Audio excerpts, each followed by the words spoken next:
Nah, kalau menurut Kak Jaka, buku apa nih yang bagus banget buat entrepreneur baca gitu? Yang paling recommended banget? Paling recommended itu sih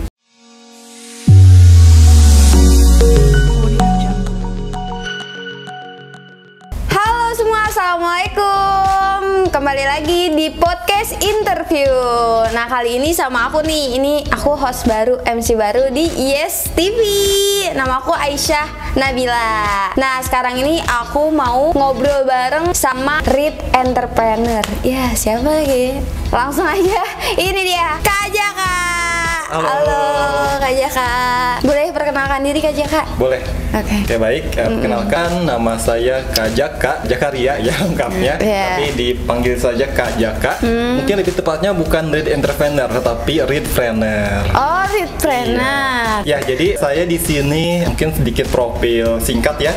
Saya seorang pebisnis juga di Bogor, itu ya, domisili saya di Bogor, dan saya sebagai pustakawan di salah satu sekolah swasta di Kota Bogor.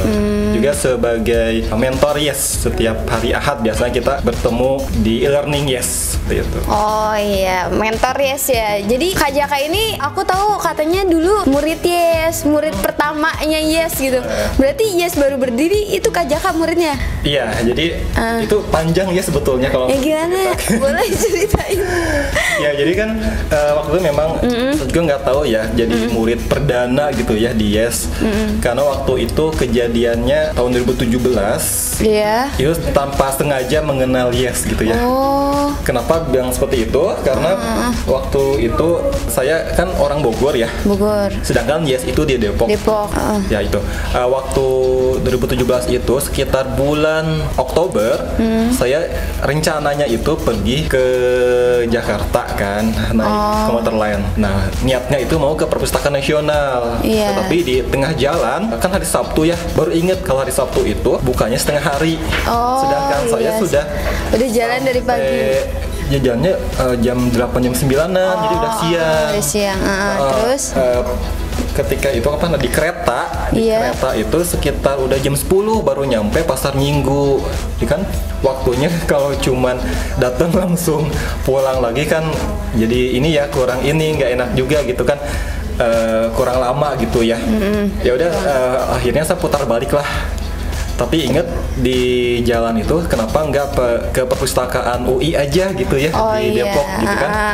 Nah, akhirnya saya pergi ke perpustakaan UI di Depok gitu kan. Nah, di situ saya nggak langsung ke perpustakaannya ya. Saya mampir dulu ke Masjid UI ya, niatnya mau sholat duha gitu ya. Pagi-pagi gitu kan sebelum ke perpustakaan. Nah, selepas saya sholat duha, saya nggak sengaja menemukan selebaran brosur Yes Indonesia gitu kan. Saya kan orangnya mudah tertarik dengan hal-hal yang bisa dibilang baru lah gitu ya. Saya sering cari-cari channel seminar, dulu kan belum ramai ya, webinar atau seminar daring itu belum ya, 2017 Jarang belum ada banget, gitu, jarang, bahkan belum mungkin ya.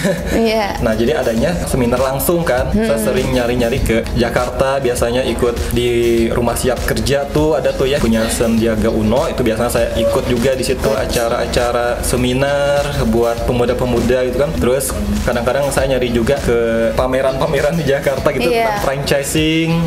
Saya kadang sering lihat-lihat gitu kan. Memang sih awalnya ketertarikan saya itu di bidang passionnya di bidang entrepreneurship. Di bidang entrepreneurship, di mana saya suka seminar-seminar temanya seperti itu, entrepreneurship. Nah, di Yes ini kan saya lihat brosurnya dari namanya pun udah Young Entrepreneur School Indonesia ya, sekolah untuk pebisnis muda gitu kan. Wah, kayaknya ini sesuai passion saya gitu kan. Akhirnya saya kontak lah nomor WhatsApp-nya gitu kan, dan saya lihat-lihat di websitenya juga, ini kayaknya boleh deh dicoba gitu kan. Baru langsung masuk jadi siswa Yes. Iya, betul, daftar lah di situ.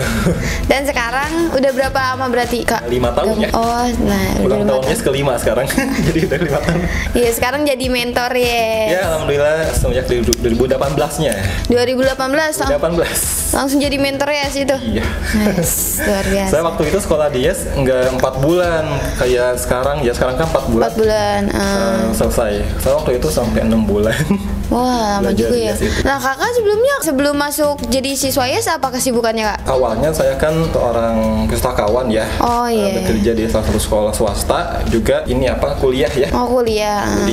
Kuliah sambil bekerja lah. Nah, di mana untuk kegiatan kuliah saya itu udah selesai 2016 akhir. Kan saya kuliah itu Sabtu Minggu dong. Jadi Sabtu memang Senin sampai Jumat kerja, Sabtu Minggunya kuliah gitu ya. Nah, kebetulan waktu itu kan hari Sabtu tuh ya saya cari-cari kegiatan gitu kan. Iya, Kegiatan seminar atau apa, karena hari Sabtu Minggunya saya udah free karena udah nggak kuliah gitu. Nah, akhirnya alhamdulillah tuh ikut di YES selama 6 bulan itu, setiap hari Ahad, hari Minggu. Nah, Kak Jaka kan tadi brandingnya sebagai apa? Read Planner. Nah, itu tuh maksudnya apa sih, Kak? Oke, jadi Read Planner ini gerakan mengkampanyekan budaya membaca, gemar membaca, dipadukan dengan bidang entrepreneurship. Jadi tujuannya itu apa yang kita baca, apa yang kita cari itu berhubungan dengan entrepreneurship. Jadi apa-apa hal itu, baik itu dari segi peluang bisnis ataupun motivasi bisnis dari pengusaha-pengusaha sukses, itu tentunya kita dapatkan dari berbagai media kan, salah satunya dari bahan bacaan, gitu, dari buku ataupun dari video-video yang suka di YouTube dan sebagainya. Berarti Kak Jaka suka banget baca buku ya? Ya, alhamdulillah. Suka banget baca buku. Baca bukunya tuh genrenya apa? Apa semuanya? Semua genre? Hampir semua ya, sepertinya.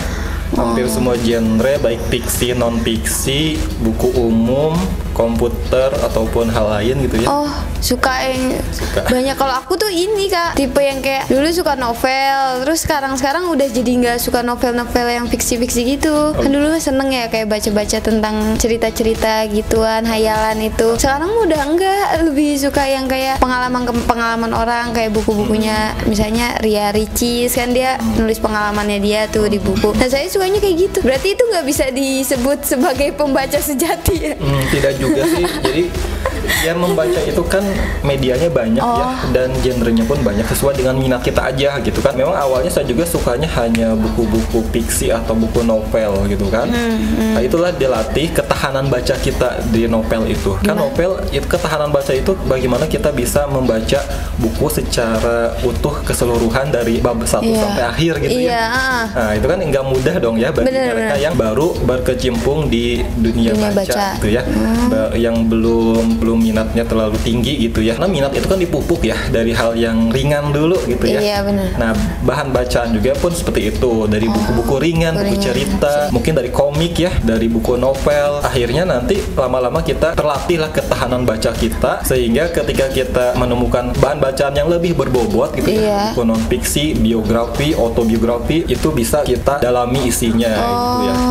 Karena kan kalau kita hanya baca selintas saja, nanti istilahnya kalau buku cerita kurang nyambung gitu ya. Nah, kecuali kalau buku kamus atau ensiklopedia kita nggak usah baca semua ya. Kalau itu buat referensi kita cari istilah-istilah khusus. Kalau itu berarti ketahanan baca itu harus dilatih juga ya, buat baca-baca ke buku-buku yang lebih berbobot, nantinya bisa lebih lama bacanya gitu. Kan kadang orang kayak, aduh baca buku ini kayaknya pusing banget gitu, jadi males bacanya. Nah, cara biar bisa tahan baca buku itu dengan cara melatih ketahanan membaca dari buku-buku yang ringan dikonsumsi, akhirnya kita pahami gitu. Keren sekali. Terus Kak Jaka kerjanya apa tuh, Kak, kalau misalkan jadi perpustakawan? Perpustakawan kan? Perpustakaan itu tempatnya apa, institusinya. Pustakawan itu orangnya yang mengelola perpustakaan, yang mengolah buku, mengolah informasi. Jadi beda ya. saya taunya kayak ini loh yang jaga perpus. Saya kalau minjem buku ke situ, bu itu kayak gitu. Kalau Kak Jaka tuh yang kayak gimana tuh? Ya kurang lebih seperti itu. Jadi kegiatan saya itu seperti halnya pustakawan pada umumnya. Kita harus memiliki kompetensi tentunya ya, kompetensi yang bisa kita dapatkan dari pendidikan ataupun dari pelatihan gitu kan. Saya sendiri dapatkan itu dari Perpustakaan Nasional gitu ya. Sempat ikut Pusdiklat. Nah, di situ kita diajari bagaimana caranya kita mengembangkan bahan bacaan, mengembangkan koleksi, mengembangkan informasi, mengolahnya, menginventarisasinya hingga bisa koleksi tersebut dilayankan ke pemustaka. Gitu. Jadi nggak sebatas menjaga buku aja, tapi kita bisa mengelola database informasi apa yang pemustaka itu pengguna perpustakaan ya, pengunjung. Pemustaka yang inginkan itu kita tahu kalau kita punya koleksinya bahwa ini tuh cocok buat mereka buku tersebut gitu. Jadi buat bisa dibilang itu ada namanya layanan referensi. Gitu. Terus tadi kan ngomongin itu ya, buku, tipe buku. Nah, kalau menurut Kak Jaka, buku apa nih yang bagus banget buat entrepreneur baca gitu? Yang paling recommended banget? Paling recommended itu sih yang ringan dan mudah dipahami, juga ada unsur-unsur ceritanya, jadi tidak monoton tipsnya gitu ya, tidak hanya sekedar filosofinya saja gitu ya, tetapi lebih ke aplikatifnya gitu ya. Nah, jadi berdasarkan cerita nyata, pengalaman pribadi gitu ya. Kalau saya sukanya waktu itu pernah baca bukunya tentang bukunya Pak Hairul Tanjung ya. Anak Singkong ya. Nah, itu keren banget tuh perjalanan hidup Pak Hairul Tanjung. Memulai bisnis itu dari mahasiswa kan, beliau ini mahasiswa kedokteran ya. Kalau nggak salah itu kedokteran gigi ya kalau nggak salah. Jadi beliau ini buka usaha jasa fotokopian di kampusnya, terus menjual alat-alat kesehatan di sekitar kampus. Itulah apa namanya, bisa seperti sekarang ini luar biasa dari nol gitu ya. Perjuangannya betul-betul memang jadi pebisnis itu tidak mudah gitu kan, perlu ada konsistensi seperti itu. Mungkin kita bisa belajar seperti itu dari buku yang seperti itu ya. Oke, dan gitu aja sih dari interview kali ini. Nah, tapi kita mau ngajak Jaka buat games. Jadi ada games dari tim Yes nih. Apa nih gamesnya ya? Ayo, apa Kakak? Ini masuk. Ya. Ini cerdas cermat ya, cepet-cepetan. Jadi bukan buat narasumber kita pada hari ini aja, tapi buat sebagai yang jadi hostnya juga nih, host baru harus kita harus kita ospek. Nih, Apa tuh? gampang. Iya. Pertanyaan pertama. Apa? Tapi kalau menang nggak dapat apa-apa ya? Iya. Dapat tepuk tangan. Terus-terusan aja. Antonim dari kata pandai. Ya, nggak jelas. Udah. Aduh, saya sebenarnya lemot. Ya, ini hitung-hitungan. Oh, gitu. Aduh. Pebisnis harus pintar Kak. Hitung-hitungan ya. Kalau duit mah bisa. Itu pemasukan boleh. Iya. Ayo. 5 ditambah 6. Satu. Berapa itu? Pikiran udah ada, cuy. Dari sini aja udah ketahuan. Di pikiran udah ada, tapi kayak nyebutnya tuh Jaka aja deh gitu. Bisa ya. Ini soalnya udah 3. Soalnya iya, Dua. 3. Ya.